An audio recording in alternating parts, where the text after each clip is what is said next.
আমরা সাত কলেজের শিক্ষার্থীরা শিক্ষা ভবন অভিমুখে কর্মসূচি রেখেছি এবং আমাদের কর্মসূচির মূল লক্ষ্যই হচ্ছে আমাদের অধ্যাদেশ দিয়েছিল, সেই অধ্যাদেশের খসড়া পাবলিশ করেছিল। আমাদের শিক্ষার্থীদের যে মডেল ছিল ওই মডেলগুলো নিয়ে একটু দ্বিমত ছিল, সেই দ্বিমত তাদের যাতে তাদের দাবিগুলো যাতে খসড়াতে রাখতে পারে, তারা কেমন মডেল চায় সেটাও যাতে রাখতে পারে, সেই জন্য এটা পাবলিশ করেছিল এবং ইমেল দিয়েছিল, ইমেলে তাদের মতামতগুলো পাঠানোর জন্য। সেই ইমেলের সেই খসড়ার ইমেলের লাস্ট ডেট দিয়েছে 9 তারিখে।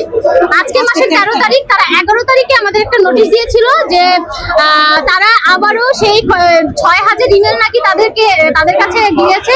6000 ইমেল পর্যবেক্ষণ করে তারা সেটা নিয়ে মিটিং মিছিল করে তারপরে নাকি তারা কবে অধ্যাদেশ দিবে সেই নোটিশে লিখেন। তাইলে আজকে আমাদের, আপনারা জানেন আমাদের আজকে সাত কলেজের আন্দোলনের 12 মাস হয়ে গেছে। আমাদের বাংলাদেশ স্বাধীন হতেও 12 মাস লাগেনি ভাই, 9 মাসে বাংলাদেশ স্বাধীন। তাহলে আজকে সামান্য একটা বিশ্ববিদ্যালয় করতে 12 মাস লাগার কথা না, তারা চাইলেই পারতো 5 মাস 6 মাসে, আমি যদি উপরে গেলে বলি 5-6 মাসে করে দিতে, কিন্তু তারা করেনি। হ্যাঁ ঠিক আছে, আমরা এখনো পর্যন্ত মেনে নিয়েছি, তারা এই পর্যন্ত এসেছে। আজকে 12 মাস হয়ে গেল, এখনো পর্যন্ত তারা লাস্ট সময়সীমা দিচ্ছে না, তারা কবে দিবে। হ্যাঁ, তারা একটা কথা বলেছে এই বছরের মধ্যে নাকি তারা অধ্যাদেশ সহ ভিসি নিয়োগ করবে। তাহলে যেখানে আমরা এখনো পর্যন্ত ভরসাই পাচ্ছি না তারা কবে অধ্যাদেশটা দিবে এবং ভিসি নিয়োগ দিবে, সেটাই পাচ্ছি না, তাহলে কবে আমাদের কি বিশ্ববিদ্যালয়ের শেষ পর্যায়ে যাবে।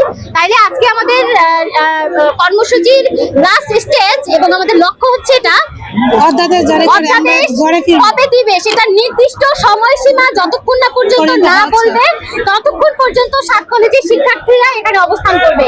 এবং এখন যদি এখানে 5000 শিক্ষার্থী হয়ে থাকে, তারা যত সময়সীমার সময় ওয়েট করাবে এর থেকেও দ্বিগুণ হতে পারে শিক্ষার্থীর সাগর ভেসে যাবে এখানে।